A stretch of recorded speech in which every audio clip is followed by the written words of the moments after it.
ಬಸವನ ಬಾಗೇವಾಡಿ ಪಟ್ಟಣದ ಗಂಗಾಧಾರ ಲೇಔಟ್ನಲ್ಲಿರುವ ಡಿ ದೇವರಾಜ ಅರಸ ಭವನದಲ್ಲಿ ಹಮ್ಮಿಕೊಂಡಿದ್ದ ಹಿಂದುಳಿದ ವರ್ಗಗಳ ಧೀಮಂತ ನಾಯಕ, ಭಾಗ್ಯಜ್ಯೋತಿ, ಸಾಮಾಜಿಕ ಪರಿವರ್ತನೆಯ ಹರಿಕಾರ ಹಾಗೂ ಕರ್ನಾಟಕದ ರಾಜ್ಯದ ಮಾಜಿ ಮುಖ್ಯಮಂತ್ರಿ ದಿವಂಗತ ಡಿ ದೇವರಾಜ ಅರಸರವರ 110ನೇ ಜನ್ಮ ದಿನಾಚರಣೆ ಕಾರ್ಯಕ್ರಮವನ್ನು ಊರಿನ ಮುಖಂಡರು, ಸರ್ಕಾರಿ ಅಧಿಕಾರಿಗಳು ಕೂಡಿಕೊಂಡು ಜ್ಯೋತಿ ಬೆಳಗಿಸುವ ಮೂಲಕ ಉದ್ಘಾಟಿಸಿದರು. ಹಾಗೂ SSLC PUCಯಲ್ಲಿ ಹೆಚ್ಚಿನ ಅಂಕ ಗಳಿಸಿದ ಮಕ್ಕಳಿಗೆ ಸನ್ಮಾನಿಸಲಾಯಿತು. DV news Karnataka. ನಾನು ಶಂಕರ್ ಥೊಂಟಾಪುರ.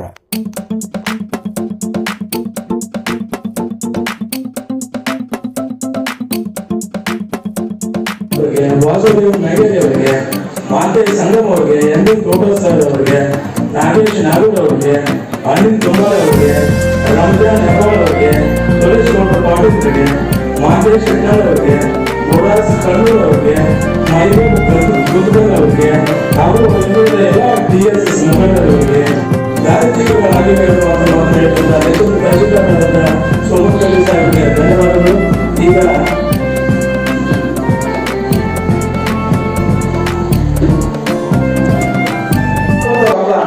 ಹಿಂದುಳಿದ ಸಮಾಜದಲ್ಲಿ ಆರ್ಥಿಕವಾಗಿ ಯಾರು ಫೈನಾನ್ಸಿಯಲಿ ಬ್ಯಾಕ್ಗ್ರೌಂಡ್ ಇದ್ದಂಥವ್ರು, ಬ್ಯಾಕ್ಅಪ್ ಇದ್ದವ್ರು, ಅಂಥವ್ರು ಆರ್ಥಿಕವಾಗಿ ಯಾರು ಹಿಂದುಳಿದಿರ್ತಾರ, ಥರ್ಡ್ ಎ ಆಗಿರ್ಬೋದು, 2A ಆಗಿರ್ಬೋದು, ಅಂಥವ್ರು ಏನಂದ್ರೆ ಎಲ್ಲರನ್ನೂ ಒಗ್ಗಟ್ಟು ಮಾಡ್ತಾವ. ಮೊದಲ ದೇವರಾಜ ಅರಸವ್ರು ಏನ್ ಮಾಡ್ತಾರ ಅಂದ್ರೆ ಹಿಂದುಳಿದ ವರ್ಗಗಳನ್ನ ಅವ್ರು ಕೂಡಿಸಿ ಆ ಹಿಂದುಳಿದ ವರ್ಗಗಳಿಗೆ ಕಲ್ಯಾಣಕ್ಕೋಸ್ಕರ ಒಂದು ಹೋರಾಟವನ್ನು ರೂಪಿಸ್ತಾರ. ಅವರು ಅನೇಕ ರಾಜ್ಯ ಮನೆತನದ ವಿರುದ್ಧ ಆಗಿರ್ಬೋದು, ಈ ಮೇಲ್ಜಾತಿಯ ವಿರುದ್ಧ ಆಗಿರ್ಬೋದು, ಅನೇಕ ಯಾರು ಹೊರದಲ್ಲಿ ಭೂಮಿಯಲ್ಲಿ ಆಳುವವರಿದ್ರು ಅವರಿಗೆ ನ್ಯಾಯವನ್ನು ಕೊಡುವಂತ ಸಾಮಾಜಿಕ ಕಾರ್ಯವನ್ನು ಮಾಡಿದಂತ ಮಹಾನ್ ಧೀಮಂತ ನಾಯಕ ಅವರೇ ಡಿ ದೇವರಾಜ ಅರಸವರು. ಅವರ ಹಾದಿಯಲ್ಲಿ ನಡೀತಾ ಇದ್ದಾರೆ ಮತ್ತೊಬ್ಬರು ನಮ್ಮ ಕರ್ನಾಟಕ ರಾಜ್ಯದ ಮುಖ್ಯಮಂತ್ರಿಗಳಾದಂತ ಸನ್ಮಾನ್ಯ ಶ್ರೀ ಸಿದ್ದರಾಮಯ್ಯ ಅವರು ಕೂಡ ಡಿ ದೇವರಾಜ ಅರಸವರ ಆ ದಾರಿಯಲ್ಲಿ ಅವರು ಕೂಡ ಸಾಗ್ತಾ ಇದ್ದಾರೆ. ಅಂತವರ ಜಯಂತಿ ನಾವು ನೀವೆಲ್ಲರೂ ಆಚರಿಸ್ತಾ ಇರುವುದು ನಮ್ಮೆಲ್ಲರಿಗೂ ಕೂಡ ಹೆಮ್ಮೆಯ ಸಂಗತಿ. ಅಂತ ಇಡೀ ಎಲ್ಲ ವರ್ಗದ ಜನಾಂಗಕ್ಕೆ ಅನುಕೂಲವಾಗುವಂತಹ ಯೋಜನೆಗಳನ್ನ ಜಾರಿಗೆ ತಂದು ಈ ನಾಡಿಗೆ ಕೊಡುಗೆಯನ್ನು ಕೊಟ್ಟಿರ್ತಕ್ಕಂಥ ಹೆಮ್ಮೆಯ ಧೀರ ಮುಖ್ಯಮಂತ್ರಿ ಡಿ ದೇವರಾಜ ಅರಸರವರು. ಅವರ ಒಂದು ವಿಶೇಷತೆ ಏನು ಅಂತಂದ್ರೆ, ಡಿ ದೇವರಾಜ ಅರಸರವರು ಮೈಸೂರು ರಾಜ್ಯ ಇದ್ದಾಗಲೂ ಮುಖ್ಯಮಂತ್ರಿ ಆಗಿದ್ರು, ಕರ್ನಾಟಕ ಅಂತ ನಾಮಕರಣ ಆದಾಗಲೂ ಮುಖ್ಯಮಂತ್ರಿ ಆಗಿದ್ರು. ಅಂದ್ರೆ ಆ ರೀತಿಯಾದಂತಹ ಒಂದು ಸೌಭಾಗ್ಯ ಯಾವ ಮುಖ್ಯಮಂತ್ರಿಗಳಿಗೂ ಸಿಕ್ಕಿಲ್ಲ. ಯಾಕಂದ್ರೆ ಅವರ ಅವಧಿಯಲ್ಲಿನ 1973 ನವೆಂಬರ್ 1ರಂದು ಮೈಸೂರು ರಾಜ್ಯ ಅನ್ನೋದು ಕರ್ನಾಟಕ ಅಂತ ಹೇಳಿ ನಾಮಕರಣ ಆಯ್ತು. ನಮ್ಗೆಲ್ಲ ಗೊತ್ತಿದೆ. ಯಾಕಂದ್ರೆ ಮೈಸೂರು ಅನ್ನೋದು ಕೇವಲ ಏನಾಗ್ತದೆ, ಅದು ಒಂದು ಜಿಲ್ಲೆಯನ್ನು ಮಾತ್ರ ಪ್ರತಿನಿಧಿಸ್ತದೆ, ಇಡೀ ರಾಜ್ಯವನ್ನ ಪ್ರತಿನಿಧಿಸ್ತಾ ಇರಲಿಲ್ಲ. ಹೀಗಾಗಿ ನಮ್ಮೆಲ್ಲ ಉತ್ತರ ಕರ್ನಾಟಕ ಹಾಗೂ ಮಧ್ಯ ಕರ್ನಾಟಕ ಹಾಗೂ ದಕ್ಷಿಣ ಕರ್ನಾಟಕ ಎಲ್ಲ ಹೋರಾಟಗಾರರು ಈ ಒಂದು ರಾಜ್ಯಕ್ಕೆ ಕರ್ನಾಟಕ ಅಂತ ಹೇಳಿ ನಾಮಕರಣ ಮಾಡಬೇಕು, ಅದು ಇಡೀ ರಾಜ್ಯವನ್ನ ಪ್ರತಿನಿಧಿಸ್ತದೆ ಅಂತ ಹೇಳಿ ಹೋರಾಟ ಮಾಡಿದ್ರು.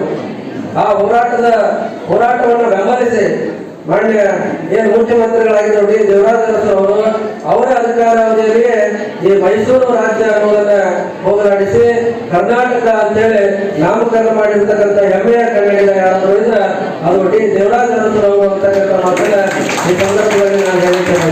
ಹಿಂದುಳಿದ ವರ್ಗಗಳ ಜನರನ್ನ ಸಮಾಜದ ಮುಖ್ಯವಾಹಿನಿಗೆ ತರ್ತಕ್ಕಂಥ ಪ್ರಯತ್ನವನ್ನ ಮಾಡಿದ ಪರವಾಗಿ ಸನ್ಮಾನ್ಯ ಶ್ರೀ ದೇವರಾಜ ಅರಸವರನ್ನ ಹಿಂದುಳಿದ ವರ್ಗಗಳ ಧೀಮಂತ ನಾಯಕರು, ಹಿಂದುಳಿದ ವರ್ಗಗಳ ಆಶಾಕಿರಣ, ಭಾಗ್ಯಜ್ಯೋತಿ ಅಂತಕ್ಕಂಥ ಹೆಸರಿನಿಂದ ನಾವು ಕರೀತಾ ಇದ್ದೀವಿ.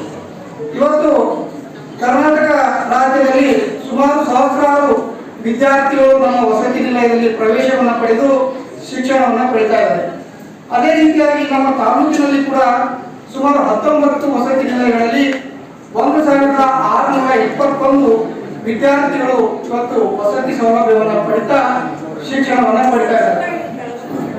ಅದೇ ರೀತಿಯಾಗಿ ವಿದ್ಯಾರ್ಥಿಗಳಿಗೆ ವಸತಿ ಸೌಲಭ್ಯ ಅಲ್ಲದೆ ವಿದ್ಯಾರ್ಥಿ ಜನ್ಮದಿನಾಚರಣೆಯ ಶುಭಾಶಯಗಳನ್ನ ಎಲ್ಲರಿಗೂ ತಿಳಿಸ್ತಾರೆ.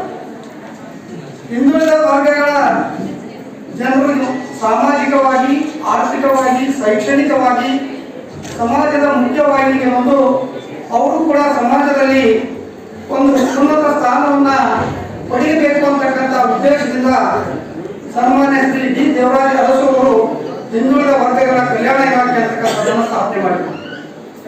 ಆ ಹಿಂದುಳಿದ ವರ್ಗಗಳ ಕಲ್ಯಾಣ ಇಲಾಖೆ ಮುಖಾಂತರ ವಿದ್ಯಾರ್ಥಿನಿಯರಿಗೆ ವಸತಿ ಸೌಲಭ್ಯವನ್ನು ಕೊಟ್ಟು ಅವರಿಗೆ ಉಚಿತವಾಗಿರ್ತಕ್ಕಂಥ ಶಿಕ್ಷಣವನ್ನು ಕೊಟ್ಟು ಒಳ್ಳೆಯ ರೀತಿಯಾಗಿರ್ತಕ್ಕಂಥ ಶಿಕ್ಷಣ, ಒಳ್ಳೆಯ ರೀತಿಯಾಗಿರ್ತಕ್ಕಂಥ ವಸತಿ ಯೋಜನೆ, ಇದರ ಮುಖಾಂತರ ಹಿಂದುಳಿದ ವರ್ಗಗಳ ಮಕ್ಕಳನ್ನ ಶೈಕ್ಷಣಿಕವಾಗಿ ಈ ಒಂದು ಮುಂದೆ ತರಲಿಕ್ಕೆ ಪ್ರಾಮಾಣಿಕವಾಗಿರ್ತಕ್ಕಂಥ ಪ್ರಯತ್ನವನ್ನು ಮಾಡಿದರು.